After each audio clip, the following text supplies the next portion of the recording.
Hey everybody, welcome back. I'm Rob Booker and this is Trading by Faith. Had a lot of great conversations in the last few days and I hope that just continues.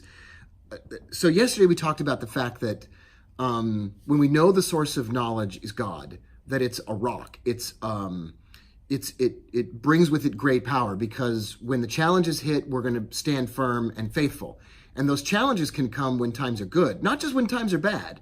And in fact, some of the worst mistakes that people make happen when times are good, not when times are bad. It's kind of easy to believe and stay close to God when times are difficult because we need that help. But the real challenge is with success. And anyway, I'd still rather be able to take care of my family and be comfortable. But I got to realize that when those comfortable moments are here, that I've got to definitely stay on track. I've got to definitely be more vigilant. I've got to be more faithful and make sure that I do my devotional time and make sure that I spend those moments in quiet reflection. Make sure, like we talked about yesterday, that I'm tithing, that I'm giving back what has come to me so freely. Anyway.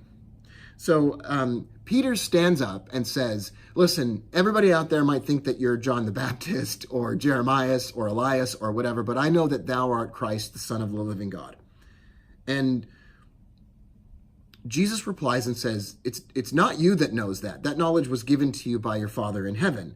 And then he says, thou art Peter, and upon this rock I will build my church, and the gates of hell shall not prevail against it.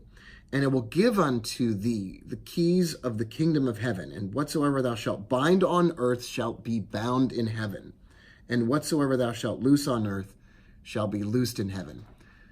If you read this and you think about it, and you ponder on it, you realize that those keys to bind things for eternity, to bind your family together, to bind you to God forever. The key of that is knowledge. It doesn't start with, hey, Peter, thanks for doing all the good things you did yesterday. I appreciate all that stuff you did. Now you'll be given the keys of the kingdom of heaven. Peter got the keys and was the rock and the foundation for the church because of what he knew. That's a powerful statement. That it starts with what you know. And it goes to show that knowing something to be true and knowing the source of that knowledge is the foundation for everything that you will do that will last in life.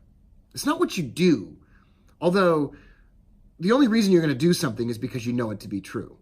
But you've got to know it to be true first. And so much of the time, we're like, what do I need to do next? And what's the list of things I need to do today? What's the stuff I got to get done today? Make a list of things I got to do. And I fall into this trap all the time.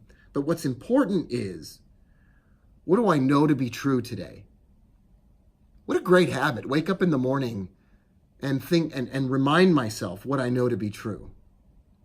That's it. That could be a powerful, I think I'm going to try that. I mean, it didn't even occur to me until I spent this time together with you today. I love you all. Thanks so much for being here. I'm so grateful for the time that we have together. I'm Rob Booker, and this is Trading by Faith.